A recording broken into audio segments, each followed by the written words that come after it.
Black woman spent her last $10 helping Korean Mafia boss. Next day 100 of his soldiers brought a life-changing gift. Abena stood in the freezing parking lot outside the all-night convenience store, counting 10 crumpled dollars in her palm. Her last $10. Bus fare tomorrow and a loaf of bread that would have to stretch for 2 days. Then she heard the sound, a sharp, uneven breath that didn't belong. A Korean man in an expensive black suit collapsed near the gas pumps, clutching his side. Blood seeped between his fingers. His face went pale. He was dying right there on the concrete. And the parking lot was empty except for her. "Don't!" the clerk shouted through the glass. "Just don't." Abena looked at the dying man, then at her $10. She thought about the empty cupboards at home, about walking 4 miles because she couldn't afford the bus. But she couldn't just walk away.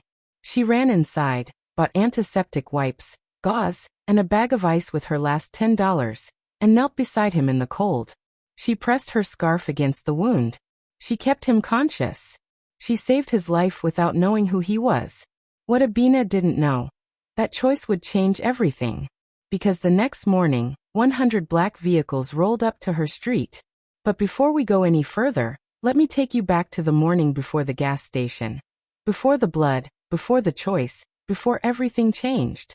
Because to understand why Abena made that decision, you need to understand the life she was living. Hello my friends and loved ones. Thanks for joining me on this beautiful story. As we continue this story, kindly take a moment to subscribe to this channel, like the video, and I love to always hear from you. Where are you watching from and what time is it at your end right now? Thank you for subscribing.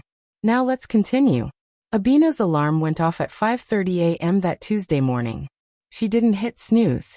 She never did. Snoozing was a luxury for people who had margin in their lives, and Abena had learned long ago that she didn't have that kind of time. She pulled herself out of bed in the studio apartment she'd been renting for 2 years. The place was small, one room that served as bedroom, living room, and kitchen all at once. The walls were thin enough that she could hear her neighbor's television through the plaster. The radiator clanked but barely heated. The window overlooked a narrow alley where stray cats fought over scraps every night. But it was hers. And she'd fought to keep it that way. She walked to the corner that passed for a kitchen and opened the cabinet. 1 box of instant oatmeal. 3 packets left. Half a jar of peanut butter, the bottom scraped so clean you could see your reflection. She opened the mini fridge. A 1/4 carton of milk, 2 days past the date stamped on the side. 2 eggs. She made the oatmeal, added a spoonful of peanut butter to make it stretch, and ate it standing by the window. She didn't sit. Sitting made her think too much about what she didn't have. This was life now. Counting every dollar. Stretching every meal. Praying nothing unexpected happened because there was no cushion, no backup, no family to call when things fell apart. Abena worked 2 jobs.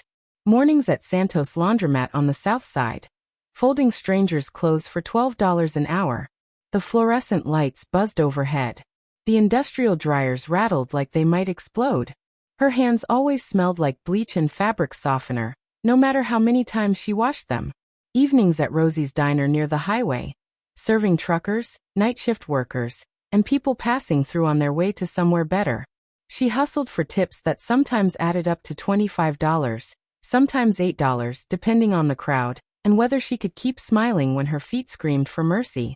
Her car had died 3 weeks ago. The transmission gave out on the side of the expressway. The tow cost $80 she didn't have. The repair? At least $600. She'd left it at the shop and never gone back. Now she walked everywhere. 2 miles to the laundromat. 3 miles to the diner. 4 miles home if she couldn't afford the bus. Her sneakers had a hole in the right sole. She'd stuffed cardboard inside to make them last another month. Maybe 2 if she was careful. The bills kept coming. Rent was due in 5 days. She was $140 short. The landlord had already slipped a yellow notice under her door last month. Final warning in bold red letters that made her stomach drop every time she looked at it. The electricity bill sat on the counter with an overdue stamp. $87. If she didn't pay by Friday, they'd shut it off. Her prepaid phone had $4.12 left in the account.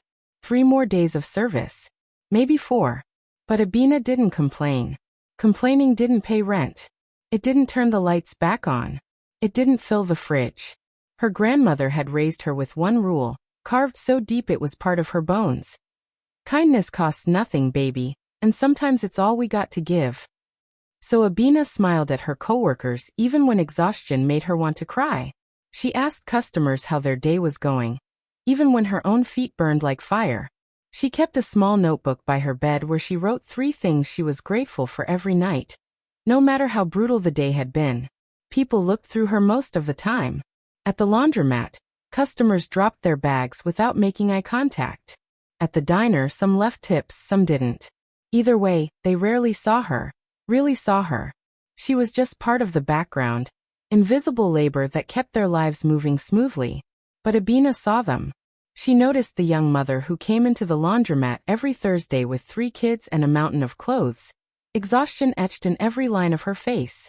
Abena always folded her towels extra neatly, tucked a coupon she'd clipped from the newspaper into the bag. She noticed the elderly man who sat in the same booth at the diner every Tuesday night, ordering coffee and pie, looking like he just needed someone to talk to. Abena always refilled his cup without him asking, always listened when he told stories about his late wife. Her grandmother used to say, "The way you treat people when nobody's watching, that's who you really are." And Abena believed it. That Tuesday evening, she clocked out of the diner at 10 p.m. Her feet throbbed. Her back ached. Her tips for the night came to $18, barely enough to matter, but she couldn't afford to think that way. She counted the bills slowly in the back room, added them to the $12 she had left from yesterday. $30 total. She tucked $20 away for rent, carefully folded inside her coat pocket where no one could take it. That left $10. $10 between her and tomorrow. She put the bills in her jeans pocket, grabbed her coat, and stepped out into the November cold. The streets were mostly empty. The diner sat on a lonely stretch between the industrial district and a neighborhood that had been dying slowly for 20 years. Abena kept her head up, her hands in her pockets, her pace steady. She decided to cut through the convenience store parking lot on her way home. It was faster. There was a restroom there she could use before the long walk back to her apartment. She had no idea what was waiting for her there. No idea that in less than an hour, she would make a choice that would cost her everything she had. No idea that her life was about to change forever. She just walked through the cold, thinking about bread and bus fare, and how she'd make it through one more day, the way she always did.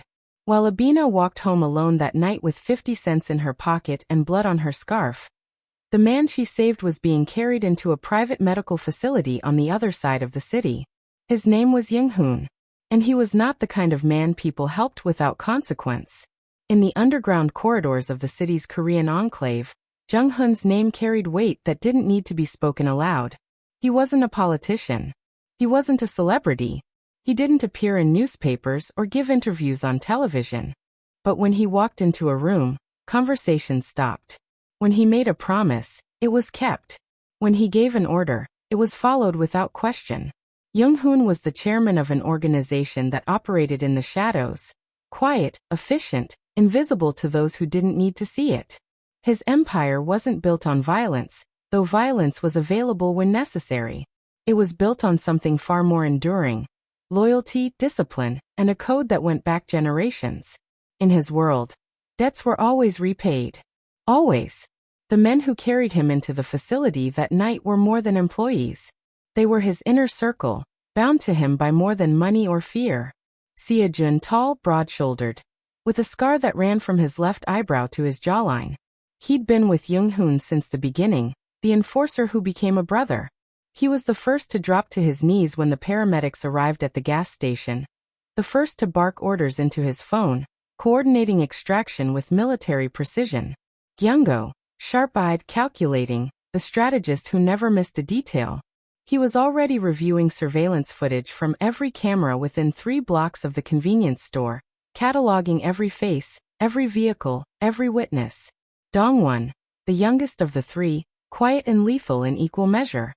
He stood guard outside the medical room, his expression unreadable, his hand resting near the weapon concealed beneath his jacket. They had been watching from the shadows that night. Waiting. They'd known something was wrong when Young-hoon didn't answer his phone.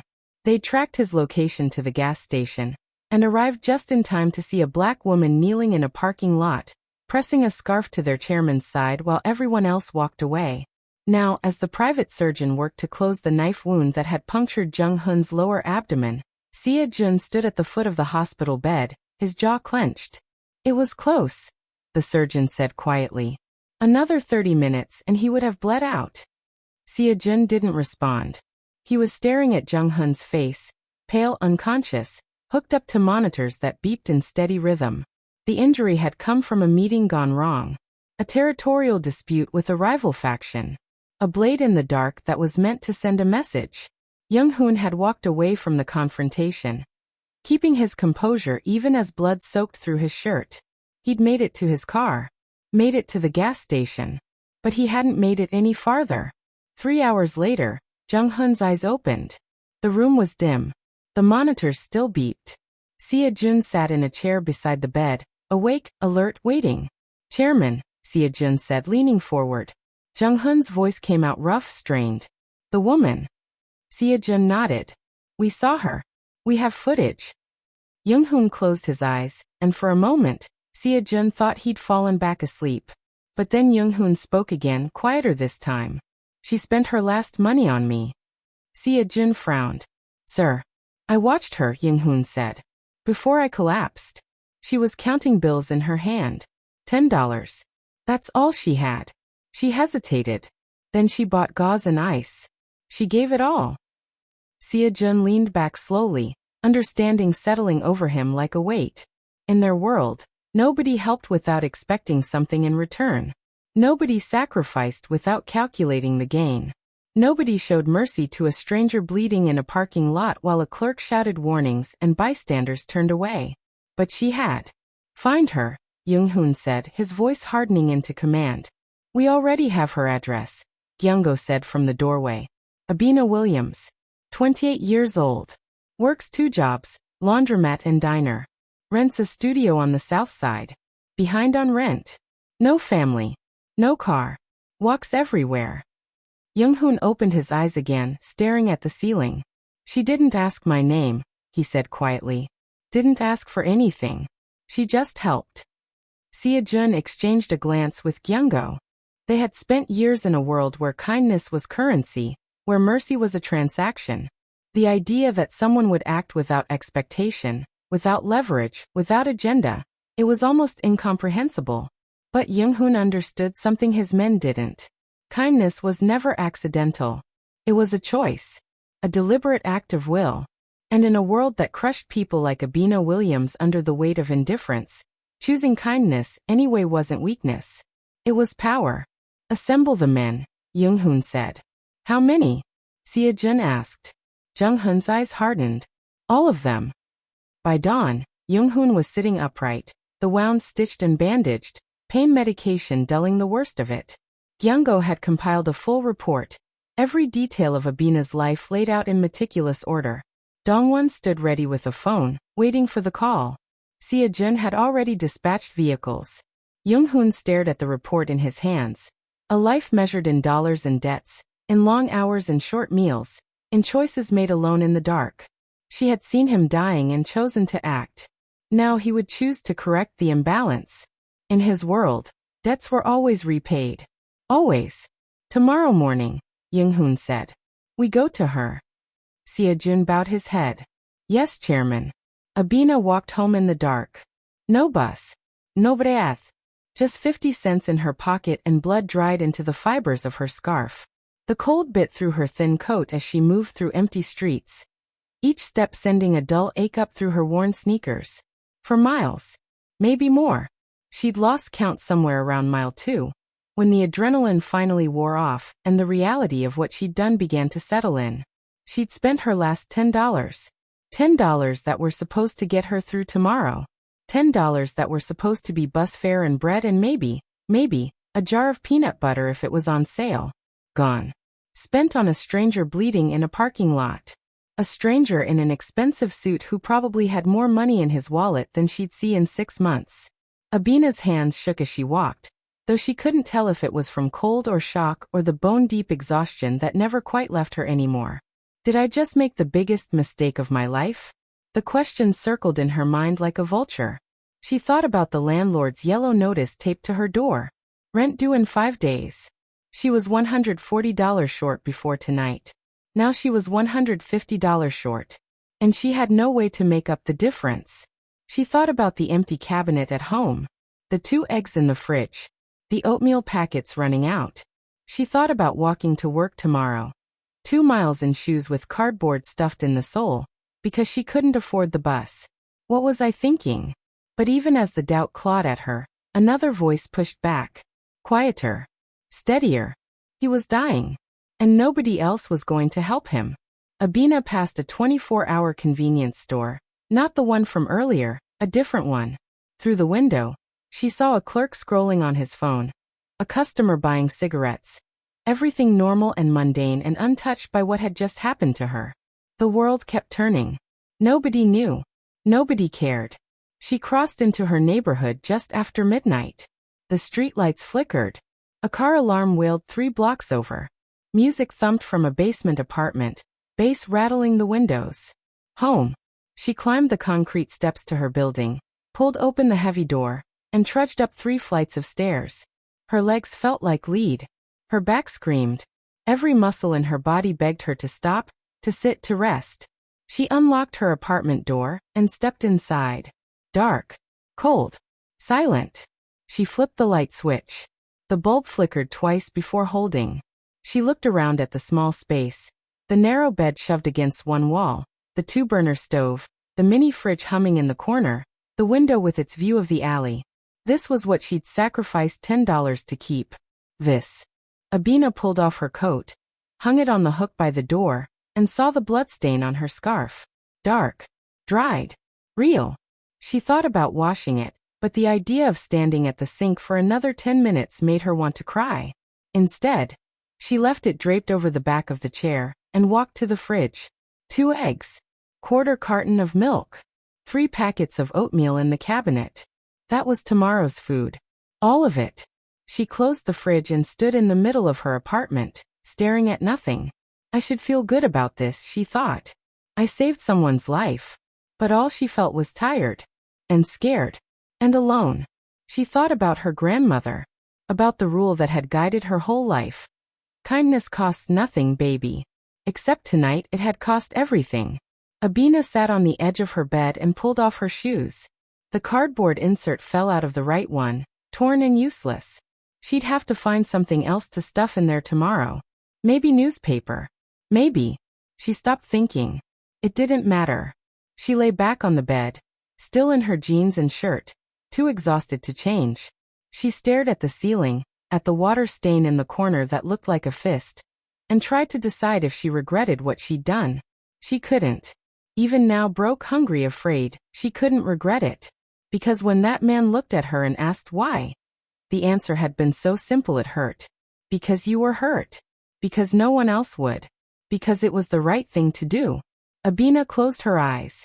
She didn't know that 3 blocks away, a black sedan idled in the shadows with its lights off. She didn't know that Dongwon sat in the driver's seat, watching her building, reporting her safe arrival to Sia Jun via encrypted text.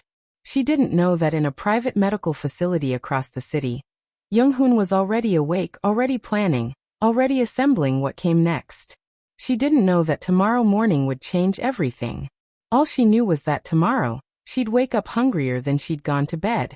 She'd walk to work in broken shoes. She'd smile at customers and fold strangers' clothes and count tips that wouldn't be enough. The way she always did.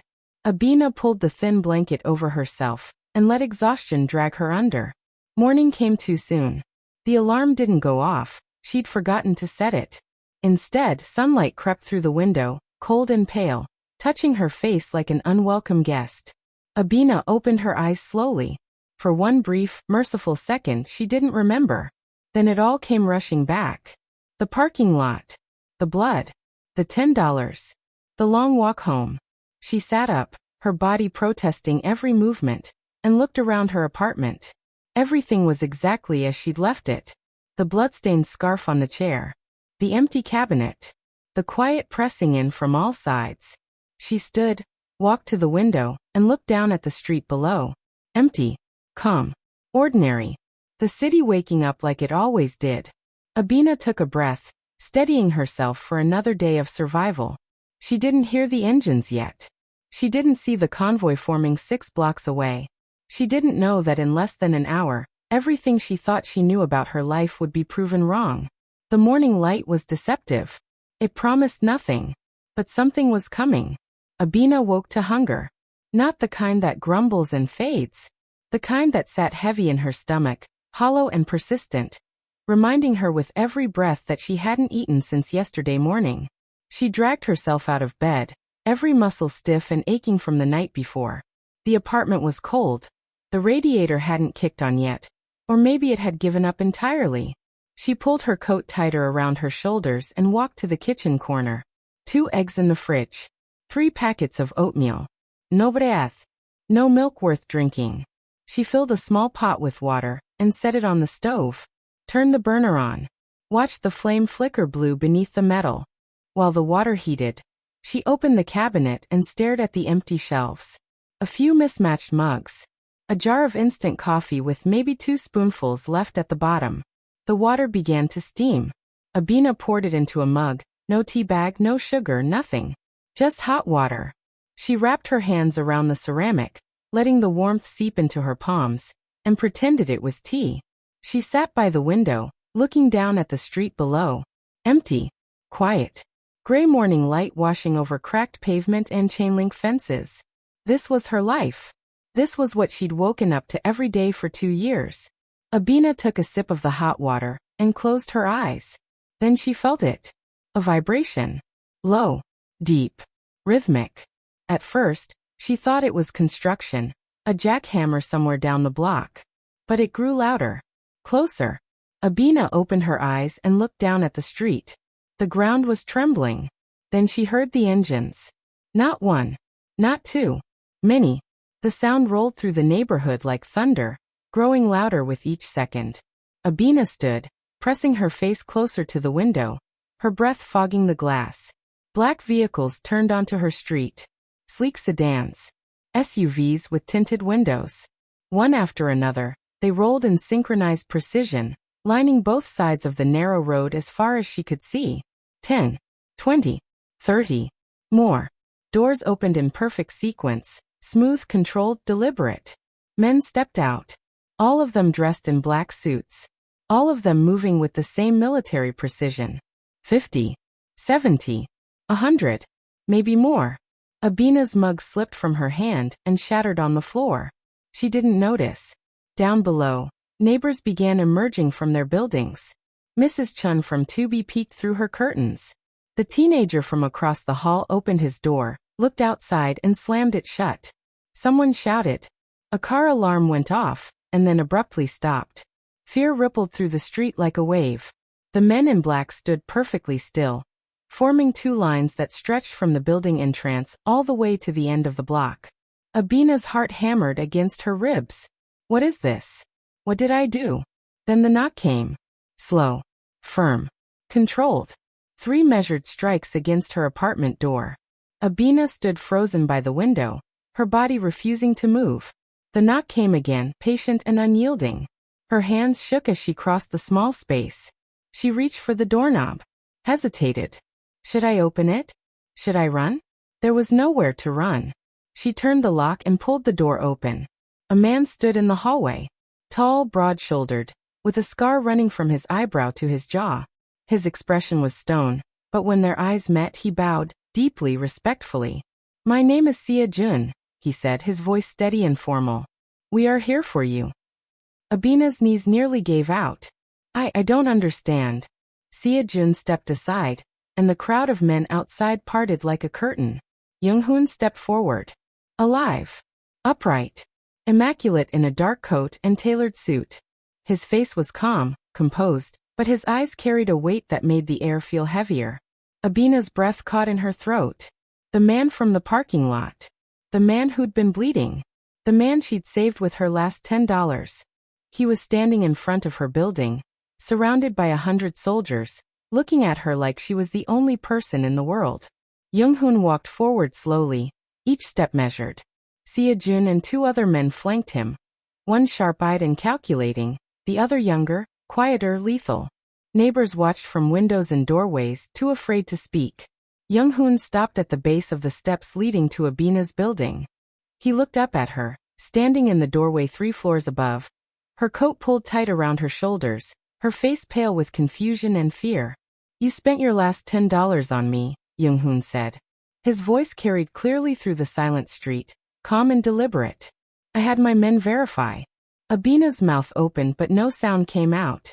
"You were bleeding," she finally managed, her voice barely above a whisper. Young-hoon studied her for a long moment. The street held its breath. "In my world," he said quietly, "no one helps without expecting something in return." He took another step forward. Abena gripped the doorframe, her legs shaking. Young-hoon raised his hand. The 100 men behind him stiffened, waiting. Seo-jun moved to Jung-hoon's side ready. Young-go and Dong-won flanked the formation like sentries. The morning light cut sharp shadows across the street. Jung-hoon's hand remained raised, suspended in the air. Every eye in the neighborhood was on him. Every breath was held. Abena stood frozen, unable to look away, unable to process what was happening. And then Jung-hoon's fingers moved, a subtle gesture, precise and commanding. The signal. The soldiers moved. Not rushed. Not chaotic. Controlled, synchronized, purposeful. From the backs of the SUVs, they began unloading boxes, sleek black containers, sealed bags, carefully wrapped packages. They moved up the steps in pairs, carrying their cargo with the same precision they'd used transporting something sacred. Abena backed into her apartment doorway, her mind struggling to process what she was seeing. Seo-jun stepped forward first, holding a large envelope in both hands. He climbed the 3 flights of stairs and stopped in front of her, bowing again before extending it toward her. "From Chairman Young-hoon," he said. Abena's hands trembled as she took it. The paper was thick, expensive. She opened it with numb fingers. Inside was a cashier's check. $50,000. The numbers blurred. Her vision swam. The hallway tilted. Her voice cracked. "I can't." "Yes, you can." Jung-hoon's voice cut through from the street below, firm but not unkind. Abena looked down at him, the check shaking in her hands. "I didn't do it for money," she said, tears already streaming down her face. "I didn't. I can't take this." Young-hoon began climbing the stairs. Slowly, deliberately. His men parted to let him pass. When he reached her landing, he stood directly in front of her, his presence commanding but not threatening. "This is not payment," he said quietly, his eyes locked on hers. "This is correction." "Correction?" Abena whispered. "You gave everything you had when you had nothing to give," Young-hoon said. "The world took from you. I am returning balance." Behind him, the soldiers continued moving. Boxes were stacked in the hallway. Groceries, real groceries, bags full of fresh produce, meat, bread, things Abena hadn't been able to afford in months. Coats, still in their packaging. Shoes in boxes. A laptop, sealed and new. "I don't understand," Abena said, her voice breaking. Seo-jun stepped forward again, holding a manila folder. Young-hoon took it and opened it in front of her. "A job offer," he said. Abena stared at the papers. Official letterhead. A foundation she'd never heard of. Position: community liaison. "What is this?" she asked. "A foundation that funds housing, education, small businesses," Young-hoon explained. "For people the system overlooks. People like you." He gestured to the document. "Salary. Benefits. Health insurance. Stability." Abena's legs buckled. She grabbed the doorframe to keep from collapsing. "Why?" she managed. Jung-hoon's expression softened. Just barely, but enough that she saw it. "Because you see people when they are invisible," he said. "That is rare. That is power." Down below, neighbors had begun emerging fully from their apartments. Mrs. Chun stood on the sidewalk, her hand over her mouth. The teenager from across the hall filmed everything on his phone. A small crowd had gathered at the end of the block, watching in stunned silence. Young-hoon turned to face them, his voice carrying across the street with quiet authority. This woman, he said, gesturing toward Abena, showed mercy to a stranger when no one else would. She gave everything she had when she had nothing. He paused, letting his words settle. From today forward, she is under my protection. The street went silent. Even the distant traffic seemed to hush. Young-hoon turned back to Abena, and then slowly, deliberately, he bowed. Not a casual nod. A full formal bow. Deep and sustained, the kind that carried weight and history and generations of meaning. Abena's hands flew to her mouth as tears blurred her vision completely. And then the impossible happened. Seo-jun bowed. Young-go bowed. Dong-won bowed.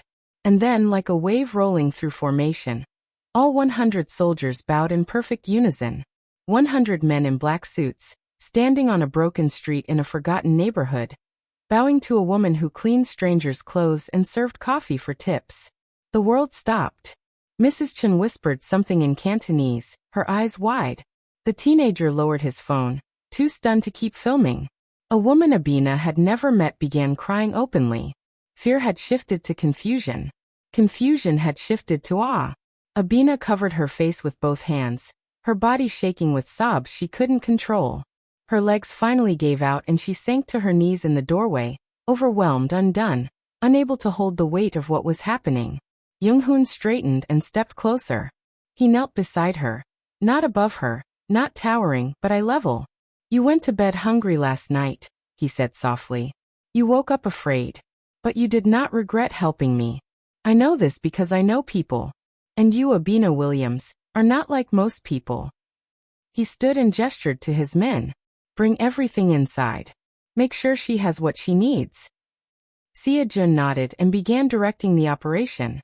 Soldiers moved efficiently, carrying boxes into her tiny apartment. Food, supplies, clothing, everything arranged with care and precision. Abena sat in her doorway, surrounded by abundance she couldn't process, watching her life transform in real time.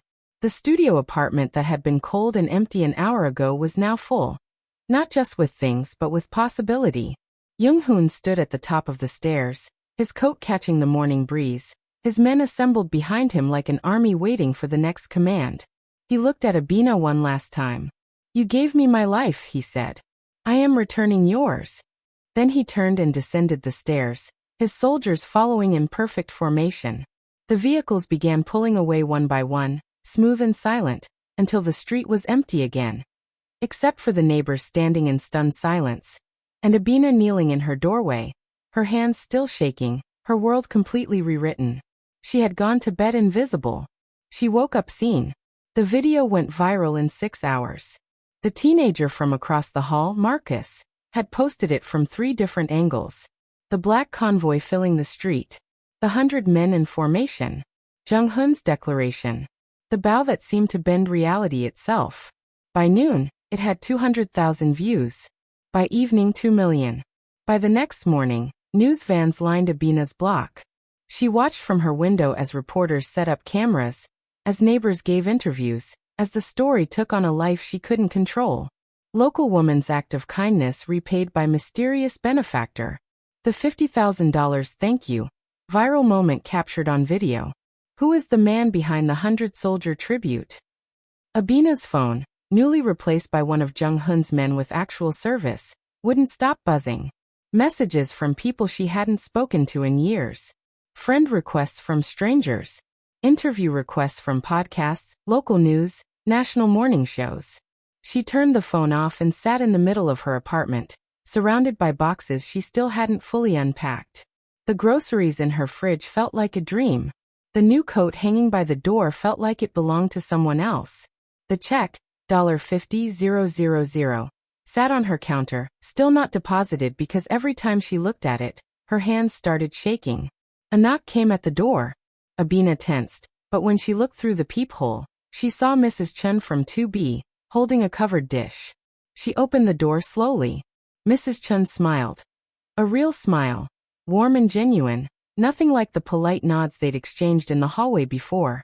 I made too much, Mrs. Chun said, though they both knew that wasn't true. Thought you might like some. Abena took the dish, her throat tight. Thank you.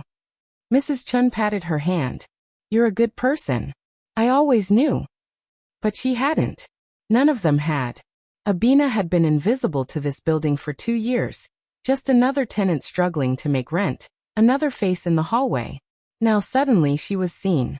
The community's reaction shifted like weather. People who'd walked past her without a second glance now stopped to talk. The bodega owner who used to watch her count change now refused to let her pay. The bus driver who'd kicked her off last month for being 20 cents short waved her through for free. "You're that woman," he said, grinning. "The one from the video. Nah, you ride free. Anytime." Abena didn't know how to feel about it. She'd done what she did because it was right. Not for recognition, not for reward, not for this sudden elevation in the eyes of strangers who hadn't cared about her suffering 24 hours ago. But she also couldn't deny what was happening. She'd become a symbol. The woman who helped when no one else would. The woman who sacrificed everything. The woman who proved that kindness still existed in a world that had forgotten what it looked like.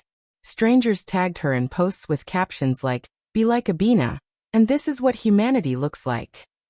Churches invited her to speak. Community centers wanted her story. A GoFundMe someone started in her name had raised $30,000 before she even knew it existed. The world had decided who she was. And Abena was terrified of losing herself in it. 3 days after the convoy, Seo-jun returned. He knocked politely, waited for her to open the door, and handed her another envelope. "The foundation would like to meet with you tomorrow," he said. "If you're ready." Abena looked at the envelope, then at Seo-jun. "What if I'm not?" she asked quietly. Seo-jun's expression softened, just barely. "Chairman Jung-hoon said you might say that," he replied. "He asked me to tell you something." Abena waited. He said, "You were already doing this work. Now you'll have the resources to do it properly." Abena thought about the young mother at the laundromat, the elderly man at the diner, the people she'd seen every day, really seen, when no one else bothered to look. She thought about her grandmother's voice. "Kindness costs nothing, baby. Except now, it could cost less. Now, she could help without bleeding herself dry. Tomorrow," she said finally. "I'll be there." Seo-jun bowed and left. That night, Abena sat at her window with a cup of actual tea, real tea with honey, from the groceries that filled her cabinet. Down below, the street had returned to normal. No cameras. No convoy. Just the usual hum of the neighborhood settling into evening. But something had fundamentally changed. Jung-hoon's name was no longer whispered with only fear. People talked about the foundation now, about the quiet work it had been doing for years. Housing for families on the edge of eviction, scholarships for kids who'd never imagined college, small business loans for entrepreneurs the banks had written off. The man who'd been painted as dangerous had revealed himself as something more complex. Power, yes, but power wielded with precision and purpose. And Abena, invisible, overlooked, dismissed Abena, was now part of that story. She pulled out the job offer and read it again. Community liaison. Benefits. Salary that would let her sleep without counting every dollar. Work that would let her help people the way she'd always wanted to, but never had the resources for. She thought about Marcus's video, about the comments flooding in from around the world. "This restored my faith in humanity. We need more people like her. Kindness always comes back." Abena didn't know if she believed that last part. Kindness had cost her plenty over the years. But maybe, this once, it had come back louder than she ever imagined possible. She stood, walked to her door, and looked at the new coat hanging there. Tomorrow she would put it on. Tomorrow, she would walk into that foundation office. Tomorrow, she would step into a role she never asked for but somehow always belonged in. Abena Williams, the woman who saw people when they were invisible, was about to become visible herself. And this time she wouldn't disappear. 3 months later, Abena stood in a bright office with windows that overlooked the street where she used to count bus fare. The foundation headquarters was modest. No marble floors or corporate sheen, just clean space, good lighting, and walls covered with photos of families in front of new homes, kids in graduation caps, small business owners cutting ribbons. Lives changed quietly. Her desk sat near the window. On it, a computer that actually worked, a phone that connected her to resources she'd never dreamed of accessing, and a stack of files. Each one a person, a story, a life balanced on the edge. Today's file belonged to Maria Santos. Single mother. 2 kids. Worked nights cleaning office buildings. Behind on rent. Electricity shut off twice in the last 4 months. Car broken down. Abena knew this story. She'd lived it. She picked up the phone. That afternoon, Abena met Maria at a coffee shop near the bus station. Maria arrived 20 minutes late, breathless and apologetic, still in her cleaning uniform. "I'm so sorry, the bus was late and I couldn't." "It's okay," Abena said, standing to pull out a chair. "Seat. Please." Maria sat, her hands clasped tight in her lap, her eyes wary. She'd been burned before by promises that evaporated, by help that came with strings attached. Abena slid a folder across the table. "The foundation can cover 3 months of your rent," she said. "Gives you time to catch up. No repayment necessary." Maria's eyes widened. I can't." "Yes, you can," Abena said gently, echoing words she'd heard in a doorway 3 months ago. "We've also partnered with a local mechanic. He'll fix your car at cost. We'll cover half." Maria's hands started shaking. "There's a childcare program," Abena continued. "Subsidized. Your kids can go after school while you work. And there's a job training program if you want it, office skills certifications. No pressure. Just options." Maria covered her mouth, tears spilling over her fingers. "Why?" she whispered. Abena reached across the table and placed her hand over Maria's. "Because you're working 2 jobs and still can't get ahead. Because the system wasn't built for people like us. Because someone helped me when I needed it most, and now it's my turn." Maria broke down completely, her shoulders shaking with sobs that came from somewhere deep and exhausted. Abena waited. She knew these tears. She'd cried them herself. When Maria finally looked up, her eyes were red but clear. "Thank you," she said. "Thank you." "You would have done the same," Abena said. And she meant it. Over the weeks, there were others. James, a 62-year-old veteran who'd been sleeping in his car after his pension ran out. The foundation connected him with housing and medical care. Within a month, he had an apartment and a part-time job at a community center, helping other vets navigate the system. Shanice, 19, aging out of foster care with nowhere to go. The foundation paid her first month's rent and security deposit, enrolled her in community college, connected her with a mentor. She called Abena once a week just to talk, and Abena always answered. Mr. Kim, whose small grocery store was drowning in debt after his wife's hospital bills. The foundation restructured his loan, bought his outstanding inventory, gave him breathing room.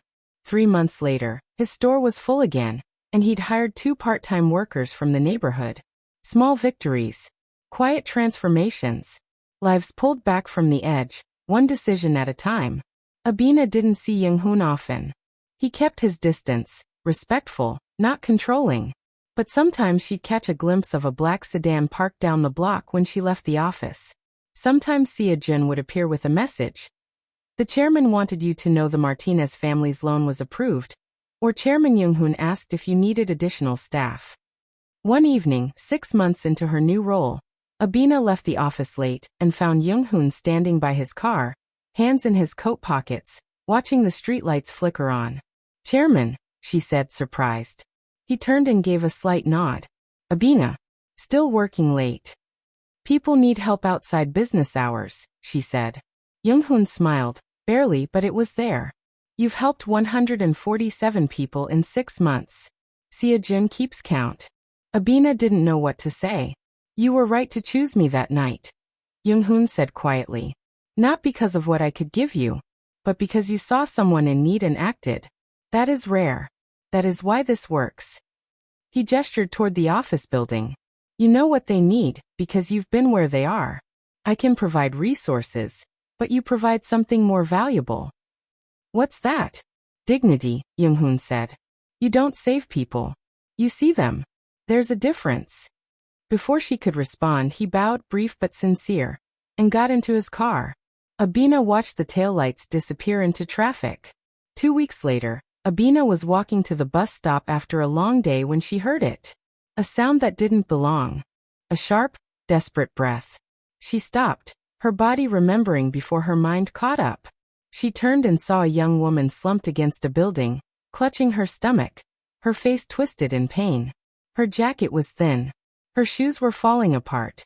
A small bag of belongings sat beside her. People walked past. Eyes down. Earbuds in. No one stopped.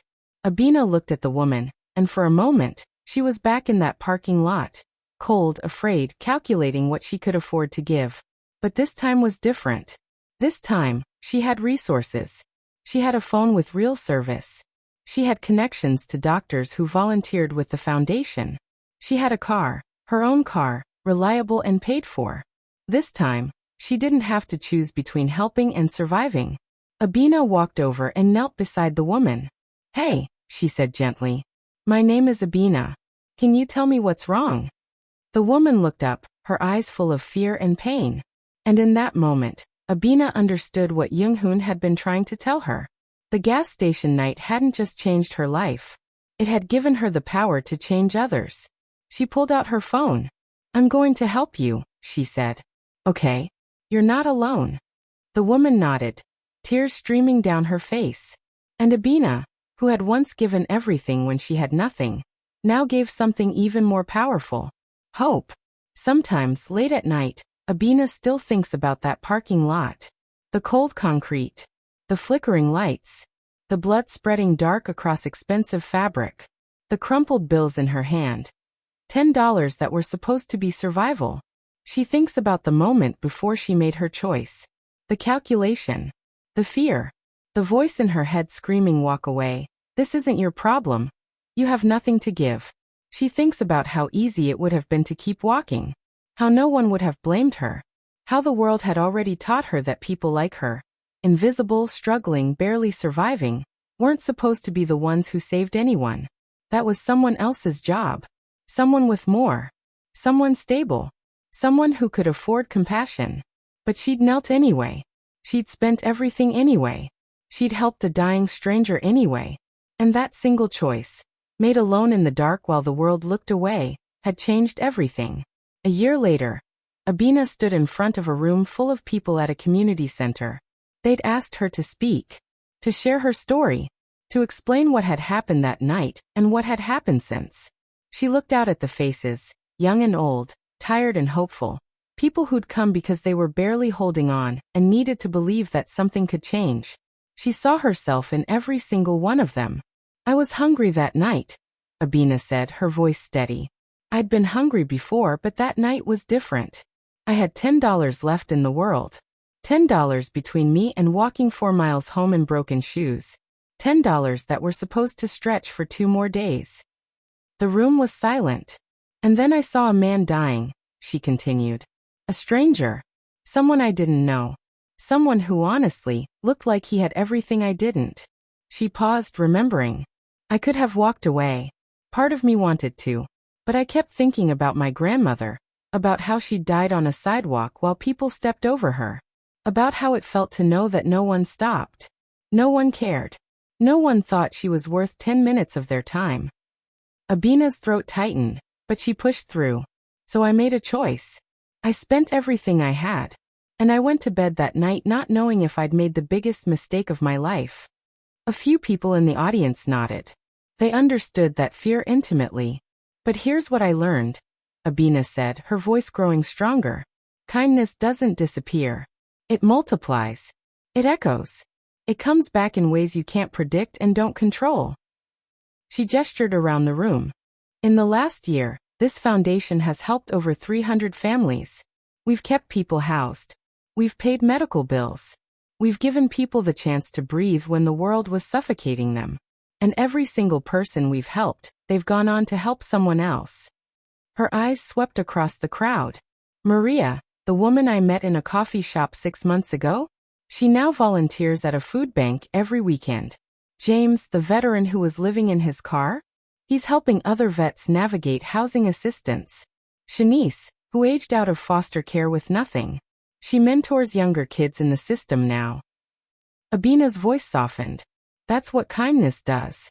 It doesn't just save one life. It creates a ripple that touches lives you'll never see, in ways you'll never know." She paused, letting the silence settle. So I want to ask you something, she said. The same question I had to answer in that parking lot. She looked directly at the audience. Who would you help if it cost you everything? The room held its breath. Not who would you help if it was easy, Abena continued. Not who would you help if people were watching, or if you'd get something back, or if it was convenient. Who would you help if it meant going hungry? If it meant walking home in the dark? If it meant risking everything you had for someone you didn't know? Her voice dropped to almost a whisper. Because that's the choice that matters. That's the choice that changes things. Not the easy ones. The hard ones. The ones that cost something real. She stepped back from the microphone. Fear is loud, she said. It screams at you to protect yourself, to look away, to let someone else handle it. And sometimes fear is right. Sometimes you genuinely can't help. She met their eyes again. But sometimes you can. And on those nights, in those moments, the person you become depends entirely on what you choose. After the talk, people lined up to speak with her. Some wanted help. Some wanted to volunteer. Some just wanted to shake her hand and say thank you. An elderly woman approached near the end, leaning on a cane. I saw you that night, she said quietly. I live on your street. I watched from my window. Abena's breath caught. I was too afraid to come outside. The woman continued, shame coloring her voice. I saw all those cars and I hid.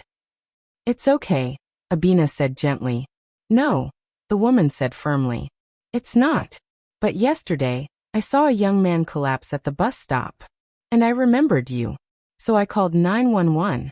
I stayed with him until help came. He's okay now. Her eyes filled with tears. You taught me that fear doesn't have to win. Abena hugged her, and for a moment, they just stood there. Two women who'd learned the same lesson from different sides of the same story. That night, Abena drove past the convenience store. She didn't plan to stop, but something pulled her into the parking lot.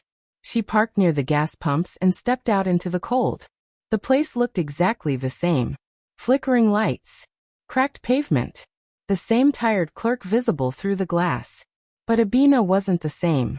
She stood where Young-hoon had collapsed, where she'd knelt with her last $10 and made a choice that felt impossible.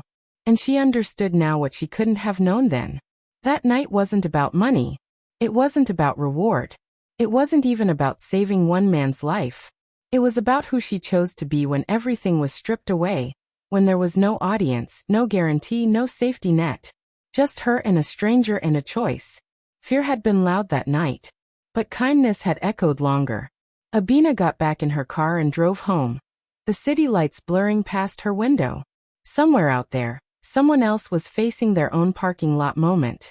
Their own impossible choice. Their own $10. And Abena hoped, she prayed, that they would remember. Fear is loud. But kindness echoes longer. Always. Thank you for watching till this very end. I know you enjoyed the story, so now to get more beautiful stories, subscribe to the channel, like the video and share with your loved ones. This way YouTube will keep sharing stories like this to you. Also don't forget to tell me where you are watching from, and what time it's at your end right now. Thank you and have a beautiful time.